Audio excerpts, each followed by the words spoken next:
Hello, friends. Robert Bevan here, author of the Caverns and Creatures series of comedy, fantasy novels, and short stories. With me is Sam West, and we've covered wizards, we've covered clerics, we've covered bards.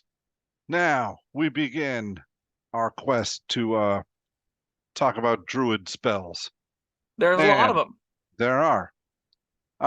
So today we will be breaking down our picks for the top 5 and 1 worst Druid Cantrips. Indeed.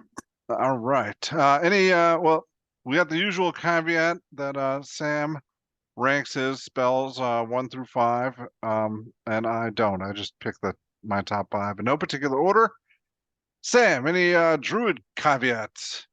They don't get a lot of cantrips, no, and they only get 2 cantrips. Beyond that, they're going to be prepared casters, so we'll touch on that whenever we get to like first level or higher slots, because they don't prepare cantrips. You just learn 2 cantrips like every other class learns their cantrips, so you only get 2. What 2 you pick until level 4, those are the ones you're going to get, so make it count. Now, we both discussed before starting this video, before I hit the record button, that we weren't confident with our picks, but for opposite reasons. Yeah. You really like the Druid Cantrip list, and I don't care much for it. I think the Druid Cantrip list is the one that you could take most of these alongside one of my tops and probably have no problem feeling effective with them in the early game. That's where I think I land on them. There aren't a ton of these where I'm like, wow, this is actively bad. And there are a lot of mine that I think probably could be somewhat interchanged with a similar, slightly worse effect. And for that reason, I'm like, yeah, I'm genuinely happy with most of these. There aren't a lot of ones that were contending for my worst, right? There's just the one. Yeah, I guess I kind of feel the same way about it, but I saw that as a glass is half empty thing. None of these are really bad, but none of them excite me either. I mean, like, the only cantrip that really excites me is Mage Hand. But so beyond that, like, the competition is, it's pretty loose. I guess I like Minor Illusion quite a bit too, and neither of those are here. But the rest of this list is, I think, entirely serviceable. They all do a pretty consistent niche thing. You'll be happy, I think, with a lot of them. And for that reason, I'm like, yeah, this list is pretty solid. All right, well, then you can have the honors. What's your number 1? Okay, I went back and forth on if this should be my number 1 or not. And I think, ultimately, it's going to be my number 1 because, well, we'll touch on my number 2 later. My number 1 is Frostbite. And Frostbite's my number 1 because it is a ranged D6 Vicious Mockery for druids, basically. It is a early way damage support option for caster-based druids that want a way to enhance the environment with some damage. This is an odd number 1 for me because normally I have a different one that's a very common we see on a lot of lists. But for what Frostbite does, imposing disadvantage on attack roll as a first level druid that wants to be doing full casting. Let's say you plan on going circle the land. Let's say you're, for levels 1 to 3, you're trying to figure out what you want to do. You're not pretty sure you're not going to do moon druid stuff though. You're pretty sure you're not going to be doing combat wild shape.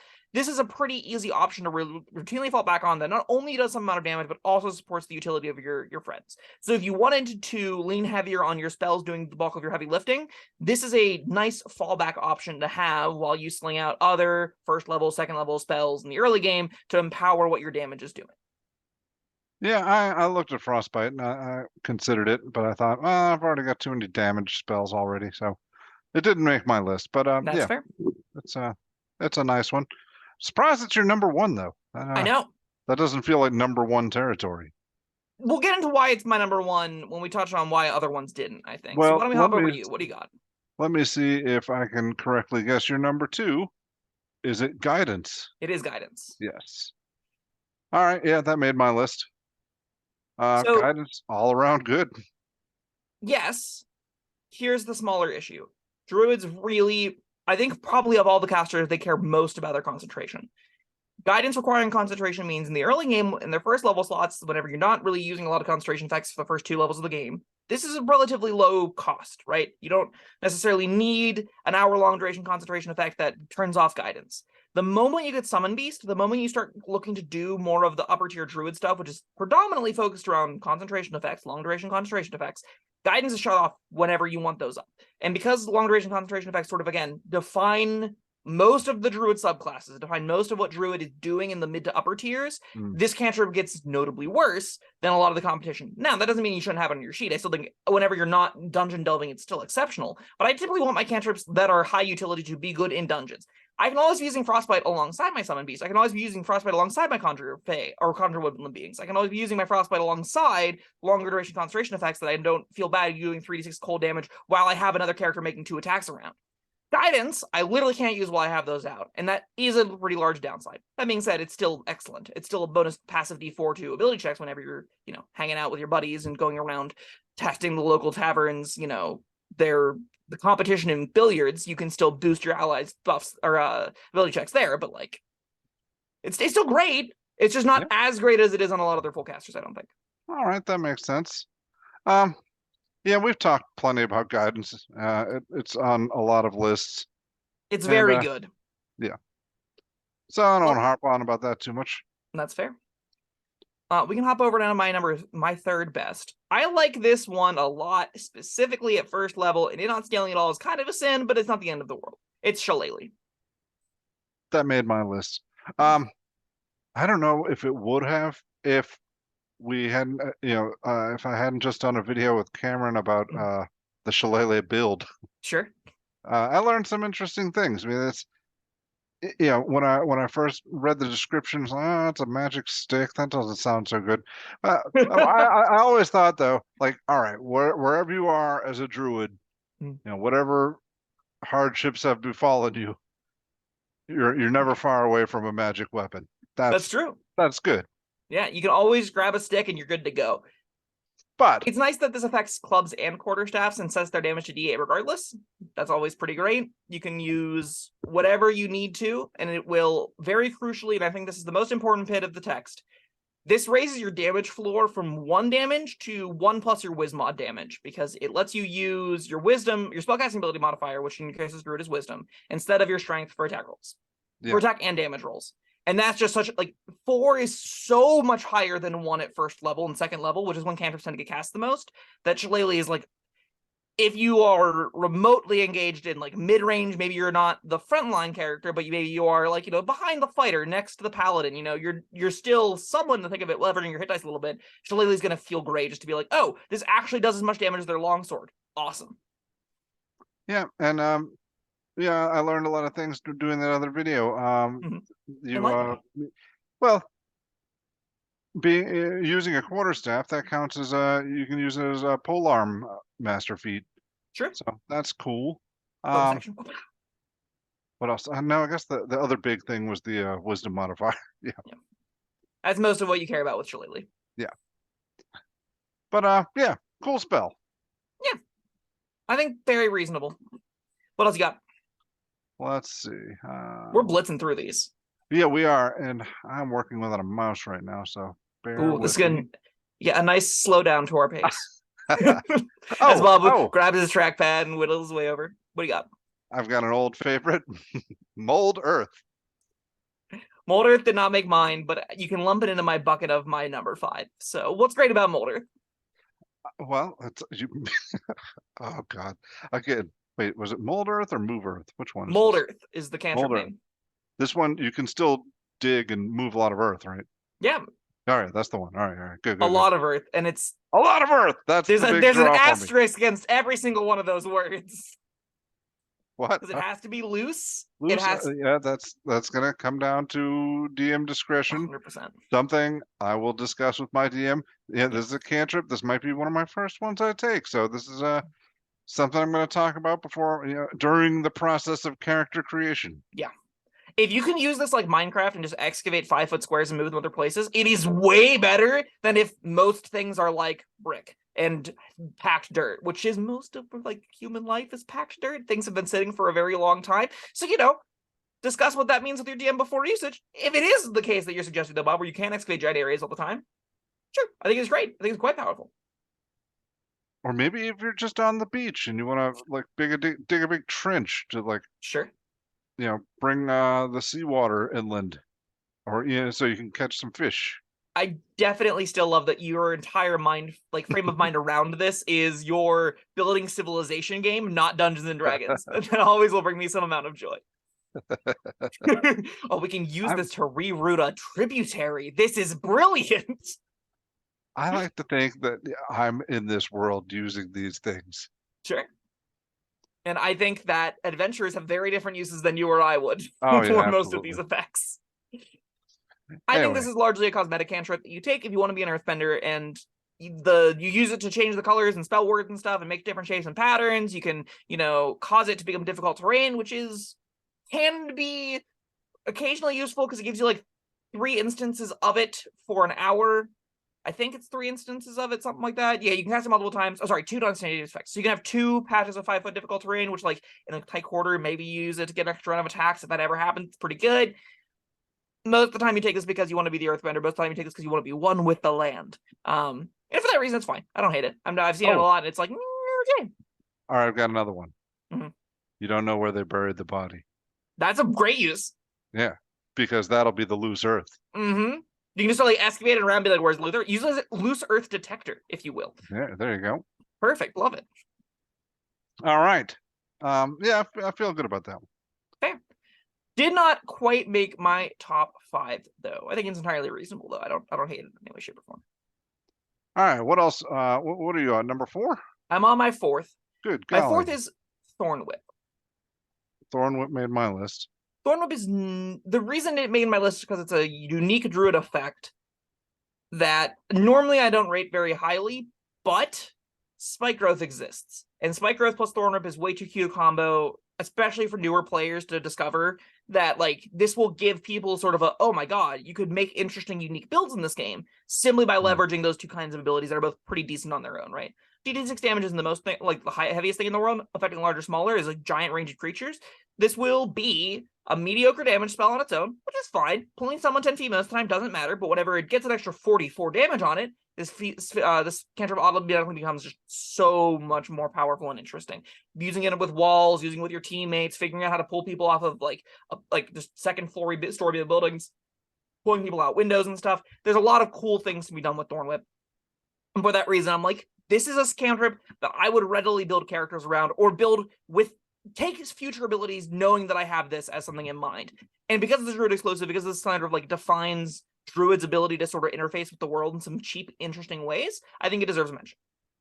All right. Just to be clear, force movement does not provoke attacks of opportunity, correct? No, unless it is compulsion specifically, because that states it does. Yes. All right. Well, that's a little bit of a bummer, but yeah, you went into a lot of depth. I like Thornwhip because it does a little bit of damage and something else. Sure. That's kind of why Frostbite made my list, so I get it.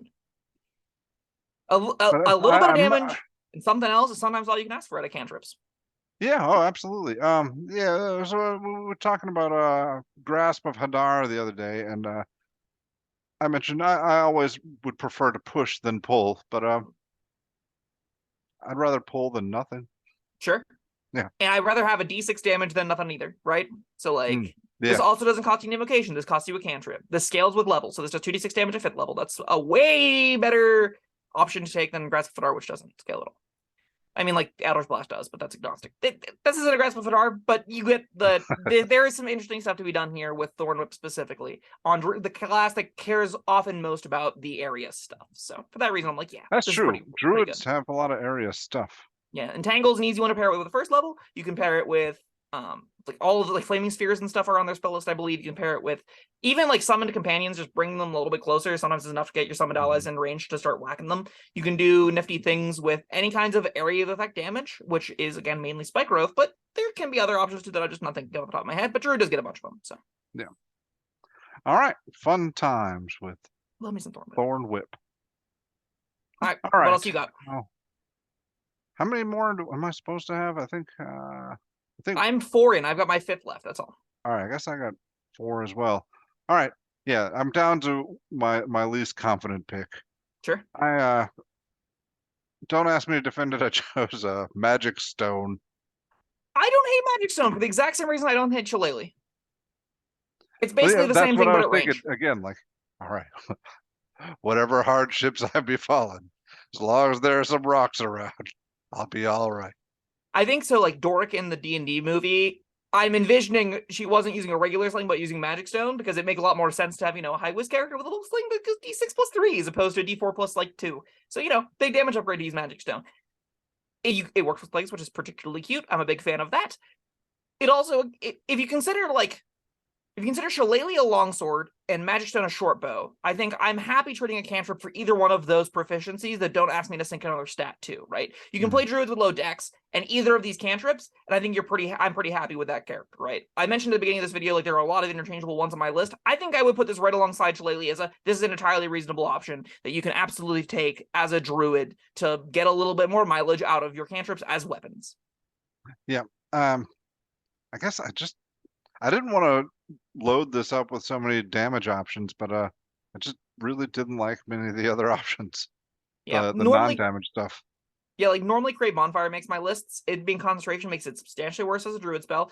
There are a lot of these that are like poison sprays a d12 damage. That's probably worse than all of their damage options. And the rest of them meet my number 5, which is Druid Craft, which is basically a catch-all umbrella for all of the cosmetic cantrips. So it's going to be Control Flames, Gust, Mold Earth, Druid Craft, and Shape Water. All of those kind of fit into this bucket where they gave you a little bit of utility. I really do think they bring a lot to roleplay. They bring a lot to making your character feel like a specific class. Druidcraft in particular, it lets you make flowers bloom and leaves sort of bud. It lets you make harmless sensory effects like the stench of a skunk, or the sounds of little small animals skittering around. You can snuff candles and torches and campfires and stuff. You can make little like golden orb for clear skies and detect the weather and stuff. It's really cute. Is it that practical? No, but it is really cute and will absolutely help the feeling of feeling like doing the druid thing. And that's an itch that I want scratched whenever I'm playing Dungeons and Dragons. I want to feel like I'm embodying a specific archetype. I want to feel like my character is doing the things that make them they are capable of doing the bread and butter magic that they would be expected to do on the cover of a fantasy novel, right? Yeah, I don't know. That's it's one of those things like where I feel like, all right, I'm just gonna say my character's doing all that crap, and the DM's probably not gonna argue with me. But they normally can't mechanically unless you take this cosmetic cantrip. I know, but yeah, I'm gonna pretend. That's fair. I think of all of them, in my mind, I'm doing this, and yeah, the DM can't control that. That's true. Everyone's got their own theater of the mind happening at the same time. I think that Druidcraft might be the worst of all of the cosmetic cantrips by like a pretty good margin. Like I think all of the elemental ones are probably better than this. I think Prestidigitation's better than this, and I think Thaumaturgy is better than this. Just because like detecting the weather is such a non-factor. Like my god. Sure, you're a forecaster, I guess. The other options are like tiny little sensory effects that are kind of like minor illusion, but most of the other cosmetic cantrips do get a little bit more than that. So while I say it's Druidcraft, I really mean it's just a cosmetic cantrip on your character sheet. I would recommend Gust. I would recommend Control Flames. I would recommend Mold Earth, like Bob said earlier. I'd recommend Shape Water. All those I think are excellent at doing the thing that you're wanting them to do. I don't know why my camera cut off just now. Nor do I, but here we are. But yeah, thank you for continuing to talk. Listen, life finds a way. We persevere. All right, Druidcraft. Yeah, that didn't make my list. I'm pretty sure my list is over. But yeah, I'm pretty sure both of our lists are over. What are your 5? Crap, I didn't write. Putting you on the spot. Let me see if I can remember. Okay, you can do it. I had Guidance. Yep. I had Shillelagh. Yep. I had Thorn Whip. Yep. I had Mold Earth. Yep. And I had Magic Stone. Those are your 5. Okay, mine from top to bottom: Frostbite number 1, Guidance number 2, Shillelagh number 3, Thornwood number 4, and Druidcraft / the cosmetic cantrips is number 5. All right, now the fun part. The worst. Not super fun with this one because yeah, like I said, nothing's horrible. But when this is the worst cantrip on the list, I'm like, yeah, okay, fine. That's not the absolute end of the world. These must be pretty solid because there aren't any like horrific offenders. It's still pretty bad though. All right, which one did you choose? Resistance. Yeah, I thought about that. But no, that's yeah. All right, go ahead. Why Resistance? Resistance sucks. It always has sucked. And for the reason that Guidance didn't even make my number 1 on this list, Resistance has that problem compounded, right? Yeah. Saving throws in dungeons are way more important than saving throws out of dungeons. And most of the time, you're going to want your concentration doing something else in your dungeon as a druid. Most of the time, you're going to want an animal companion. Most of the time, you're going to want a summoned elemental or fae or, some other kind of creature under your control that's eating your concentration. And needing then to break that, so your barbarian might add a d4 to a saving throw that may never occur, is a waste of a cantrip. You don't need that. You can do better on every other cantrip in the game. You will cast it ones of times per campaign, and in those instances, it's not going to feel like it's worth an entire cantrip slot, especially when you get 2. At the gate in first level, you can do way better than this. All of the cantrips we talked about today, 100% of them I would recommend over resistance on almost every character that exists. There will be some niche builds where you can use it as bonus actions and stuff that do make it quite a bit better, but other than that, it is exclusively uncastable trash. Yeah, it's pretty bad.